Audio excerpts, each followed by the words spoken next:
back to my channel. Today I'm starting another week in the life video where I share my PhD week in the life and also challenge myself to like a little reading goal. Yeah, I'm really excited. I did it in May and decided I was going to do one each month for the rest of summer, so June, July, and August. I actually was originally going to film this last week, so I ended up taking a bunch of footage then, and I'm going to share some next because the flowers were just really beautiful. The irises were all in full bloom, and yes, it was so beautiful. They're all kind of like dying out now, but there's more flowers.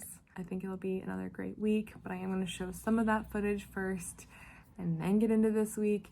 Last week just ended up being really crazy for some reason. Like I just could not get reading or like a handle on things. So I decided I'm just gonna wait and do this week. Still a super busy week.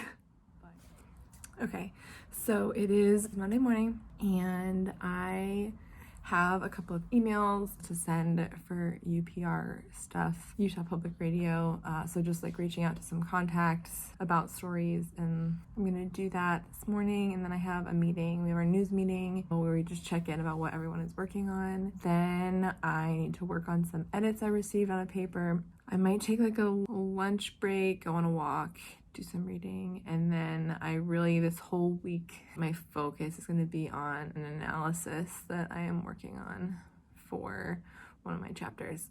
So that's what I'm going to work on the rest of the day. And then this evening, Monday nights, we go to my friends and we're watching Only Murders in the Building, which we've already actually watched the first season, but they wanted to watch it, so we're rewatching, and then we'll watch the next seasons. But last week we watched the first few episodes of Silo. Really enjoying Silo. I really want to keep watching, but I'm supposed to wait for one of my other friends. So good. It's like this dystopian, post-apocalyptic. Everyone lives in this huge building called the Silo. They don't really know why they're there though, or like how they got there, or the history behind it. Really enjoying that. So I thought though in this like intro, I would also talk about the books I want to read. In my last Week in Life vlog, I like challenged myself to read 5 short books. So I was like getting through these smaller books that I have and have always wanted to read, but I talked about how I've gotten so hung up on like these really huge series. So it's been hard to like read other things. So it's kind of a fun way to challenge myself and read some different things. I have a few options for this week because I'm not really sure how it's gonna go. Some of these are a little bit longer. I have one, this is like a backup option. If I'm really struggling, I am gonna have The Moth Keeper, the graphic novel.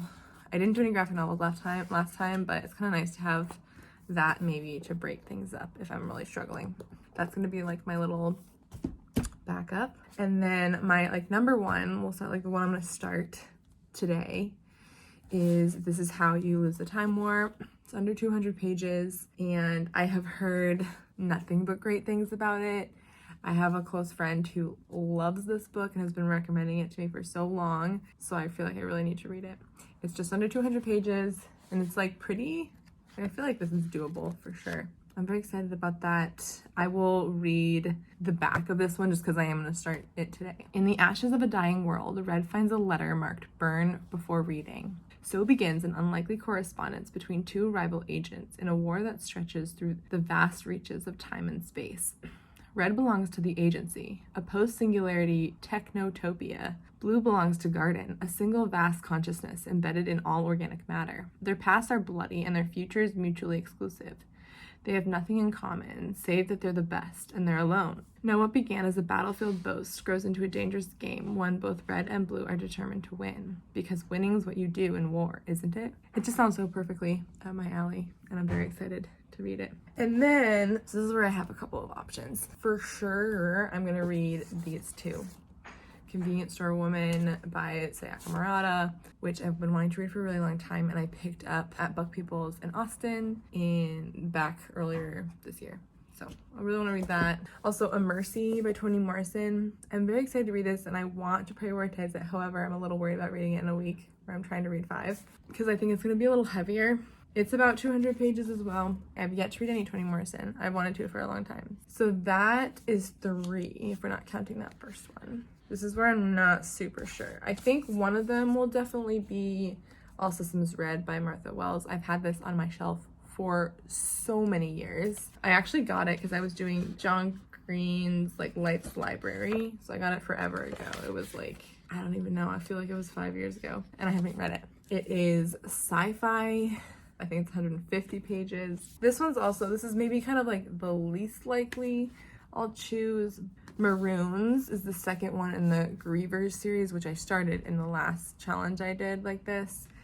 And I really liked it. It was post-apocalyptic, pandemic, but it also had to do a lot with gentrification and race in Detroit. I thought it was incredibly well written and really interesting and good, and I was really intrigued. This one though is longer. It's 265 pages. I'm gonna keep it as an option, but I may end up reading this like after I finish it, the challenge. And then the other one that I had originally planned to do in this like 5-book, the last one is Before the Coffee Gets Cold. I read the first one, which is Before the Coffee Gets Cold. This one is Tales from the Cafe. I read it, I think like a year ago, something like that, and really enjoyed it. So I wanted to read the others. There's 2 others and I got both of them. But I think for this week, we'll just be reading this one. So those are the books that I'm hoping to read.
It is Tuesday now, like midday almost.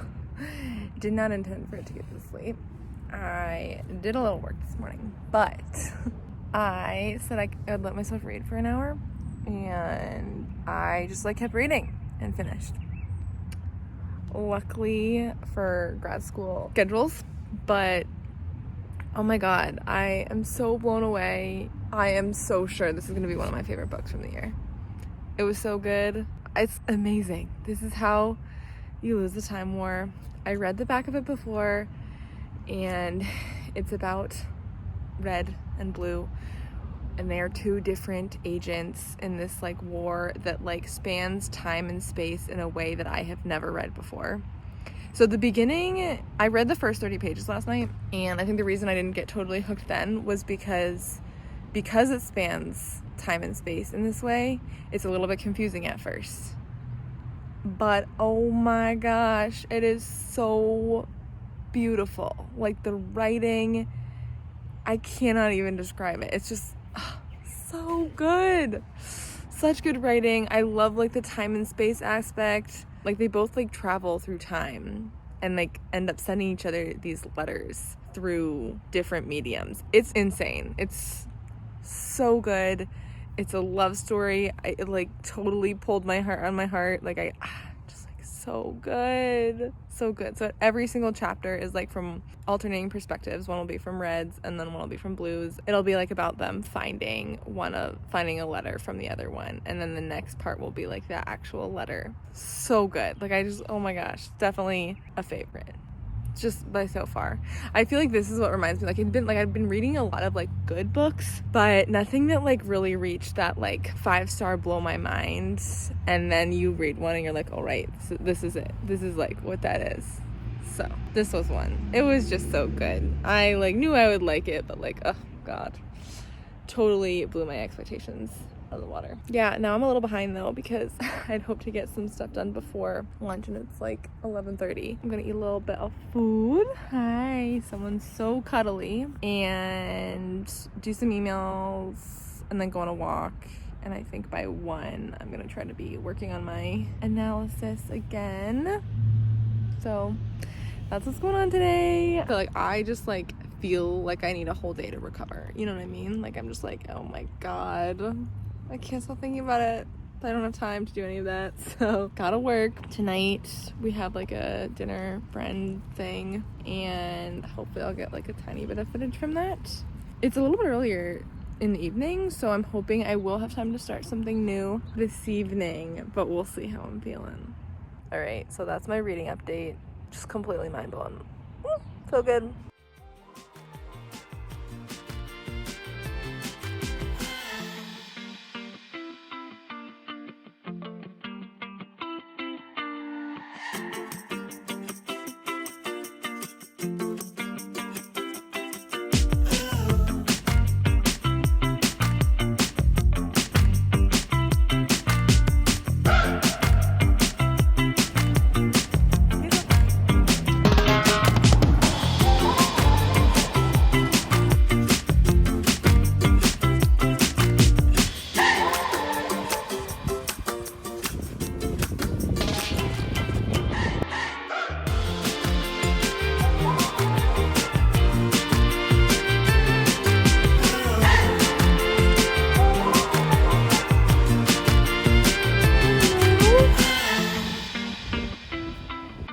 Check-in. It is Wednesday afternoon. I realize I haven't really given an update in a bit, but also have not been great at getting footage or sharing much about the actual PhD and the life side of things. So gonna talk a little bit about that and talk about some books. Last night I think I took a few clips, but I meant to take some of our we made sweet rice and mango for dessert. We had this dumpling pot sticker making party with a professor and friends. It was very fun, so good to catch up with everybody. Yeah, nothing but great things to say about that. I did start Convenience Store Woman by Sayaka Murata. This, I don't think I've said much about it yet, but it's essentially about this woman who's a sales clerk at this convenience store, and she has been for years. So you open and she is young and she gets a job there. Part of why she likes the job there is because it's so easy. She can follow this formula.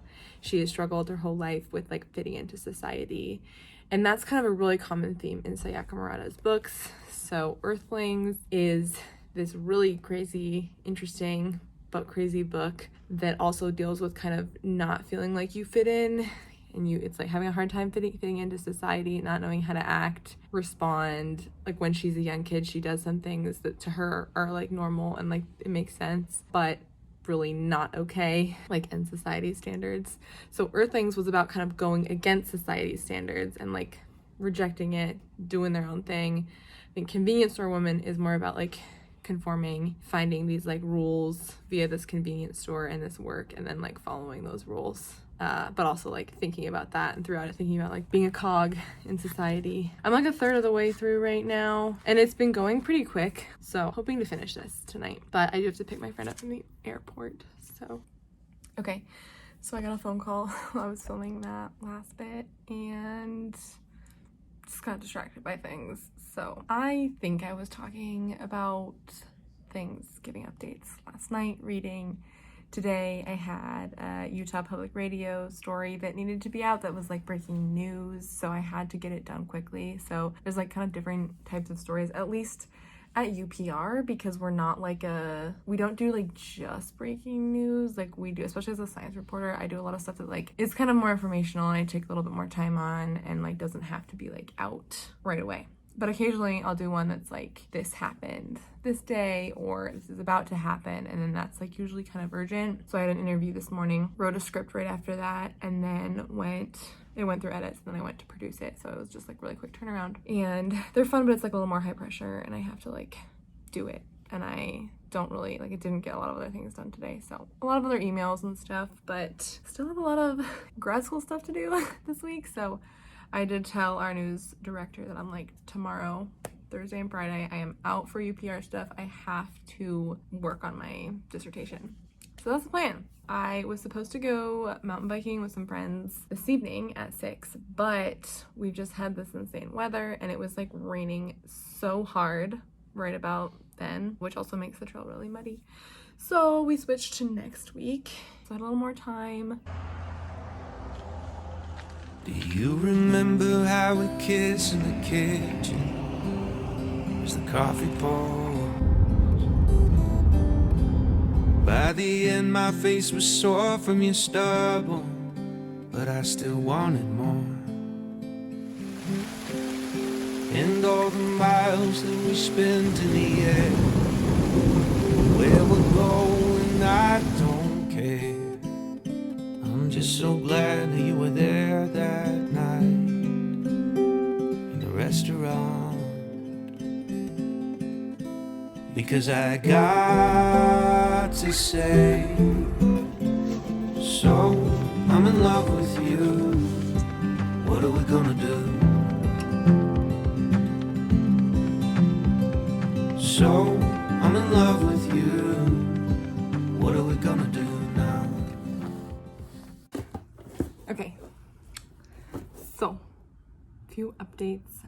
Last night was so crazy. I put some pictures, but like craziest thunder lightning storm from the evening, like when I was driving to pick my friend up, all the way, like I woke up at like 4 a.m. and it was just like insane, like so crazy, especially for here. We don't really get that very much. So I finished Convenience Store Woman and I think I feel pretty mixed about it. I didn't love it as much as I was expecting to. It was good and it is interesting, like to think about society, fitting into society, and how if you don't like fit the mold exactly, it's really easy to feel very othered and like it's really hard to fit in.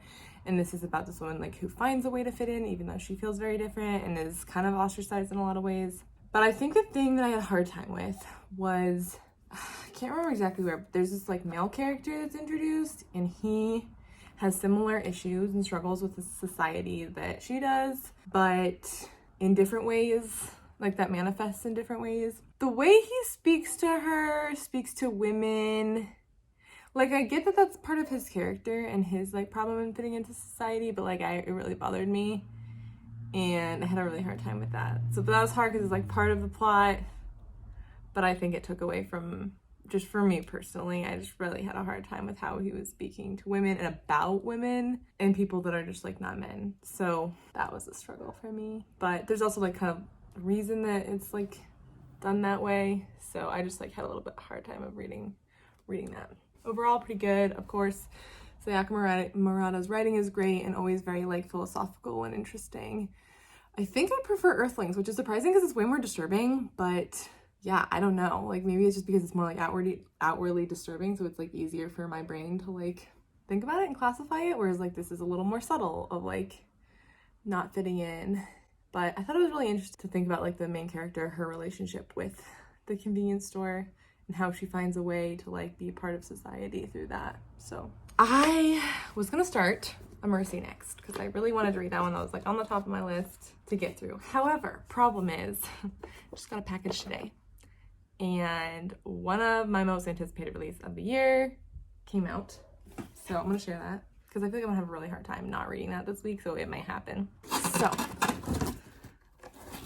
of course, Ali Hazelwood. Love Theoretically. I'm so excited. I have talked about her a lot before. I really liked The Love Hypothesis and Love on the Brain. I am a STEM person myself. I'm in grad school and working on my PhD, so it's just like everything is so relatable.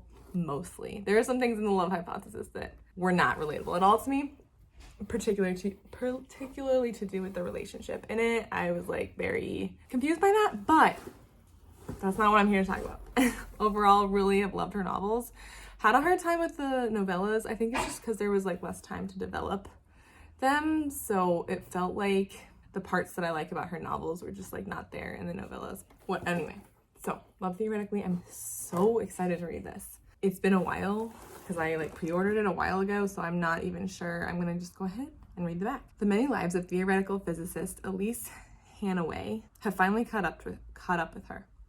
By day, she's an adjunct professor, toiling away at grading labs and teaching thermodynamics in the hopes of landing tenure. By other day, Elsie, that's her name, Elsie makes up for her non-existent paycheck by offering her services as a fake girlfriend, tapping into her expertly honed people-pleasing skills to embody whichever version of herself the client needs. Honestly, it's a pretty sweet gig until her carefully constructed Elsie verse comes crashing down because Jack Smith, the annoyingly attractive and arrogant older brother of her favorite client, turns out to be the cold-hearted experimental physicist who ruined her mentor's career and undermined the reputation of theorists everywhere. And he's the same Jack Smith who rules over the physics department at MIT, standing right between Elsie and her dream job. Elsie is prepared for an all-out war of scholarly sabotage, but those long, penetrating looks, not having to be anything other than her true self when she's with him, while falling into an experimentalist's orbit, finally tempt her to put her most guarded theories on love into practice. Very typical Allie Hazelwood. It kind of sounds a lot like her last one, Love on the Brain. You know, this like rivalry between two people in the same field. I'm very excited about it though. Anyway, I had a few more books come as well, so I'm just gonna share those two. One is one of two. So I really wanted to read Aria, and I didn't know that it was actually, they were sequels to Aqua. So I ended up trying to find Aqua, and I think I found the first and second. This is actually the second. I think the first will come later on, so I won't be able to read them for a bit. But everything I read said that like it's better if you read the Aqua 1 and 2 first and then Aria. And I already ordered the first 3 Arias, and they were kind of hard to find. I was able to find them for a pretty good price. Some manga to read. I'm excited about all of them right now. One is Starstruck by Serafina Elbadri Nance, and it's a memoir of astrophysics and finding light in the dark. I was listening to Shortwave, which is a NPR podcast that I love. It's like these really short, not every day, but like maybe every other day or something, these little science podcasts, and I think it's really fun, and it's been kind of an inspiration for me on like the more journalism and science journalism side of things. So anyway, they interviewed this author, an astrophysicist, so I'm very excited. It sounds really interesting. I study biology, but I am very fascinated by space and astrophysics, so I am very excited to read it. She's an Egyptian American astrophysicist, and she talks a lot about her like making her way and finding her place in this field of astrophysics. I think there's a part of it too where she talks about she basically found out that she had this gene where she has like really high chance of getting cancer, and that kind of had a huge impact on her life as well. I think it's very like woven both science but also her life and struggles as an Egyptian American and a woman, all that. Very, very excited. Probably with like all memoirs and nonfiction, I'm hoping to find the audiobook as well and like read that listen and read. This is Children of Time by Adrian Tchaikovsky. And this, my friend, the same friend who recommended This Is How You Lose a Time War, was reading this last time I went over to his house and like was just like raving about it. And especially in like the sci-fi genre, I really trust his judgment. So it got me really excited, and I was like, I'm already like by the back. I want to read this too. I want to read them all at once, and it's just impossible. Okay, so this says, the last remnants of the human race left a dying Earth, desperate to find a new home. Following their ancestors' star maps, they discovered the greatest treasure of the past age, a world terraformed and prepared for human life. But all is not right in this new Eden. The planet is not waiting for them, pristine and unoccupied. New masters have turned it from a refuge into mankind's worst nightmare. Now 2 civilizations are on a collision course and must fight to survive. As the fate of humanity hangs in the balance, who are the true heirs of this new Earth? Anyway, sounds really fun, sci-fi. So at this rate, my TBR pile is just like huge. I do really want to read this, but it'll probably be later in July that I'm able to get to it. yeah, so there's like a little mini book haul. I just realized that I've been filming for like a while and totally didn't mean to at all. I think I was gonna add one more thing that one of my favorite YouTube channels is Allison Pages. I feel like she's a person I found on BookTube whose taste I resonate with most on the book side of things. So I was super excited about her merch launch. So fun. I love just like her snail patterns, themes. So cute. So I got this big sweatshirt. I got it in a large. I wanted it like oversized. And it says Little Victories. The back has these cute little snails. I also actually got a t-shirt. What ended up happening is I ordered a t-shirt in like the pinkish color, rose. It's over there somewhere. I think I'm gonna use it as like a bedtime shirt. I got it in a medium because I really wasn't sure about sizing and I wanted everything to be oversized. And then I got worried and I was like, oh my gosh, I don't think it's gonna be oversized enough. Because I thought they were unisex, so I thought that would be fine, but then whatever. So I got big sweatshirt, comfy, cozy sweatshirt. Not that I need another sweatshirt, but I was very excited about it, so. Okay, yeah, last update. Make me feel loved and treasured. You're water in the desert, my fox, my missing puzzle piece. You make me feel loved, protected. Boy, we could talk forever on the couch, sipping bourbon, please. And in the morning we will start up the French press. I'll be thinking to myself, how did I get so lucky? Your heart is sweet like honey. And in the evenings when we settle in bed, it's like you're in my head. How did I get so lucky? So I say it again and again. What are you doing? So I'm in love with you. What are we gonna do? So I'm in love with you. What are we gonna do now? Make me feel loved and treasured. You are water in the desert, my fox, my missing puzzle piece. You make me feel loved, protected. Boy, we could talk forever on the couch, sipping bourbon, please. Making out in the back of that Prius, no bites in there to interrupt us. In your favorite spot behind my ear where nothing in the world can touch us. Sometimes you take my breath away. I hope I never forget to say. So I'm in love with you. What are we gonna do? So I'm in love with you. What are we gonna do now? Make me feel loved and treasured. You are water in the desert, my fox, my missing puzzle piece. You make me feel loved, protected. Or we could talk forever on the couch, sipping bourbon, please. So I'm in love with you. What are we gonna do? So I'm in love with you. What are we gonna do now?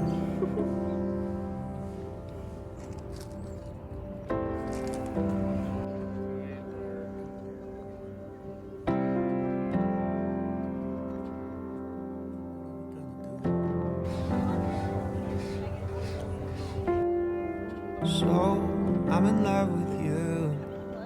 What are we gonna do now?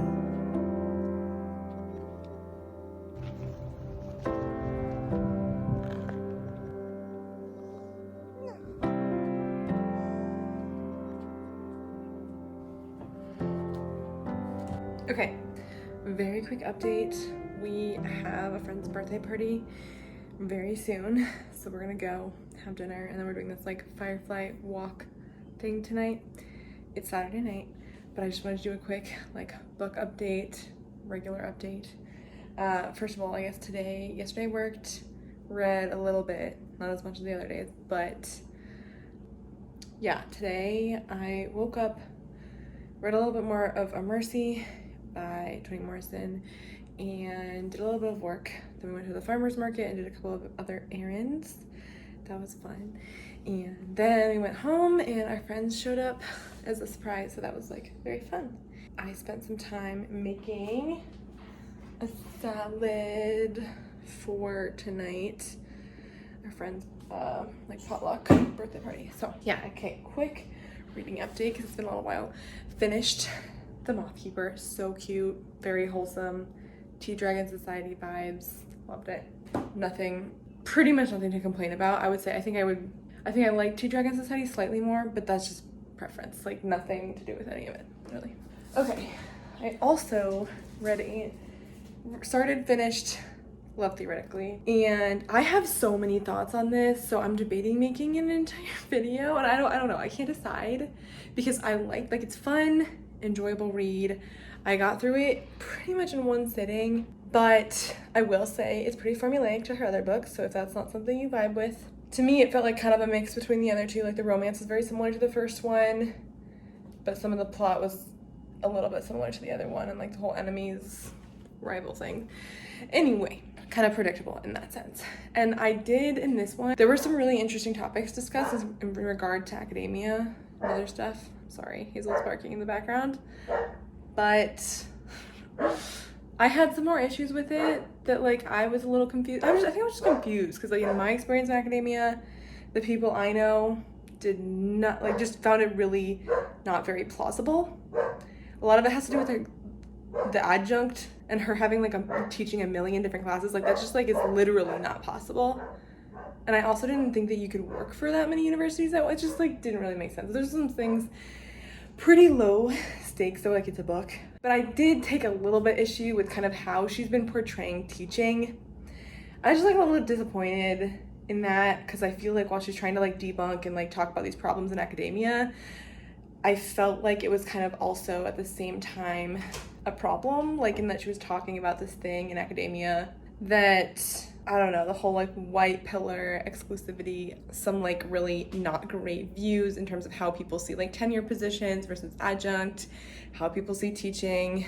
Some of it's definitely realistic, but I just felt like I really didn't love how that was portrayed. It could have been portrayed that like the character did not necessarily want to teach, wanted to do research, but I felt like it was just like really negative about teaching. And that was just disappointing to me. Anyway, I'm gonna stop because I could talk about it forever. I just like needed to be really quick about it. Okay, so then we have A Mercy, which I'm not done with, but I'm about halfway.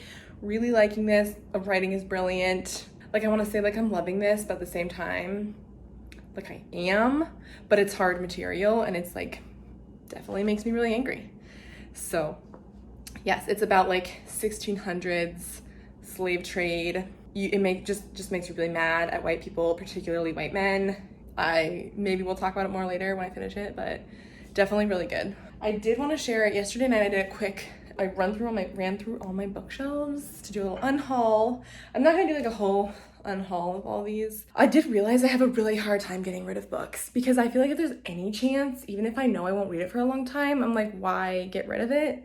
That may change next year when we move from this house from Utah, but I don't know. I just have such a hard time. I noticed that like even books that I was kind of like, meh, I still had a hard time getting rid of. So all of these like have a really good reason. So we got some problematic authors that I know I'm never gonna read. We have some books, The Guide and the Adventures of Huck Finn, like I've read and I'm never gonna read again and don't really care about having on my shelf, stuff like that. Same with The Defining Decade, like it was fine, not gonna go back to it ever. Oh, I have like some multiple copies of Catch-22. There's a few that like I haven't read and like maybe I would, but they were like at the bottom of the barrel in terms of like what I plan to read. So like these, this one, this, and this one here. Oh, and this too. Like I would maybe read those, but I just like I'm trying to get rid of a few and I feel like those were like at the bottom of my potential to read. So yeah, it's a really quick update and I get ready to go.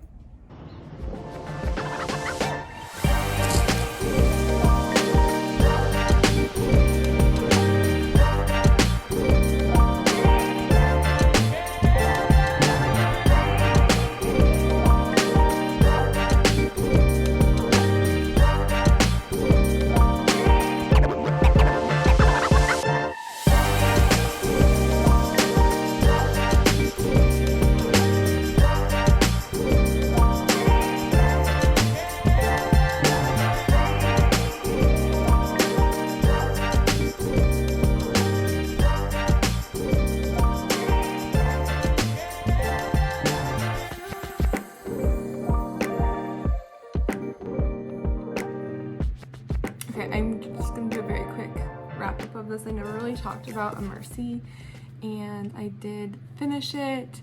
It was incredible. Toni Morrison is like just a fantastic writer. It is definitely not the most uplifting, but really good. And I'm not sure how much I talked about the plot. It's basically about the 1680s slave trade and kind of like the characters surrounding this house of Jacob Vark, who's this Anglo-Dutch trader and adventurer, and he's like trying to make money in different ways. He claimed like he doesn't really like to have slaves, but he has them. Yeah. Anyway, it's very frustrating if you want to be really angry at men in particular. It's a lot about like what it means to be a woman in this time in variety of places, but then added levels of being Black, being Indigenous, and kind of like that experience. So I will say the first half is kind of setting the stage. It sets up a couple of characters.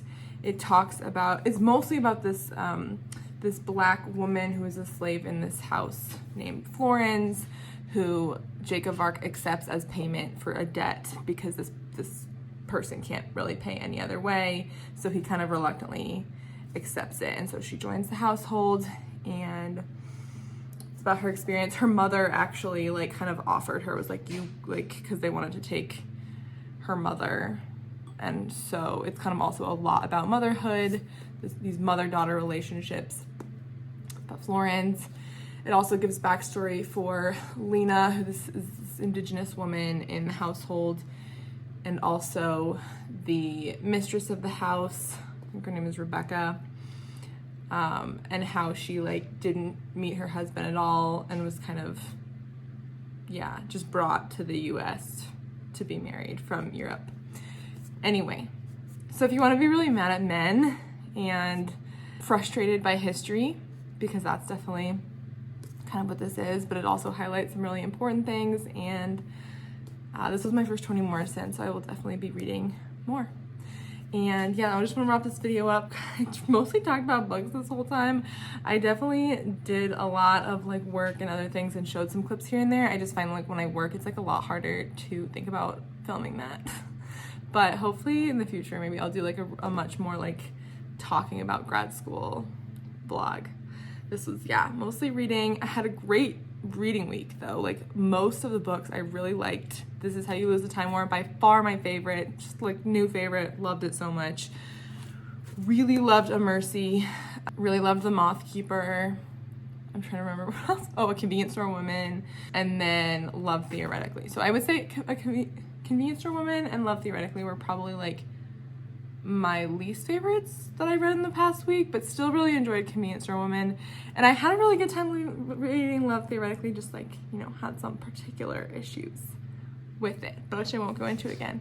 Anyway, thanks for watching, and I hope you are having a great day.